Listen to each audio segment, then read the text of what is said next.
Walsawangi dry डेच्या दिवशी देशी दारूवर धाड, 1098 बाटल्या जप्त, तिघांवर स्वतंत्र गुन्हे दाखल. ड्राय डेच्या दिवशीच मिळालेल्या गोपनीय माहितीच्या आधारे वालसावंगी तालुका भोकरदन जिल्हा जालना येथे करण्यात आलेल्या कारवाईत मोठ्या प्रमाणात अवैध देशी दारू जप्त करण्यात आली असून या कारवाईत एकूण 1098 देशी दारूच्या बाटल्या जप्त करण्यात आल्या. तसेच त्यांची अंदाजे किंमत 54,900 रुपये. या प्रकरणी 3 जणांविरुद्ध स्वतंत्र गुन्हे दाखल करण्यात आले.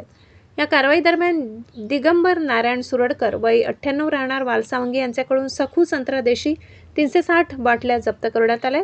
त्याची किंमत 18,000 रुपये. तुकाराम वाघ वय 40 राहणार वालसावंगी यांच्याकडून 330 बाटल्या जप्त करण्यात आल्या असून त्यांची किंमत 16,500 रुपये. रमेश वाघ वय 38 राहणार वालसावंगी यांच्याकडून 408 बाटल्या जप्त करण्यात आल्या. त्यांची किंमत 20,400 रुपये. या तिन्ही कारवायांमध्ये मिळून 1098 बाटल्या आणि 54,900 रुपये किमतीचा मुद्देमाल जप्त करण्यात आलाय.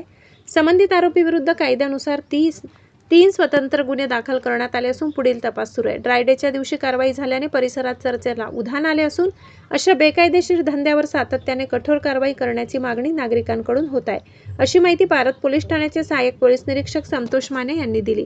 हरी बोराडे, जी इंडिया 24 तास, जालना.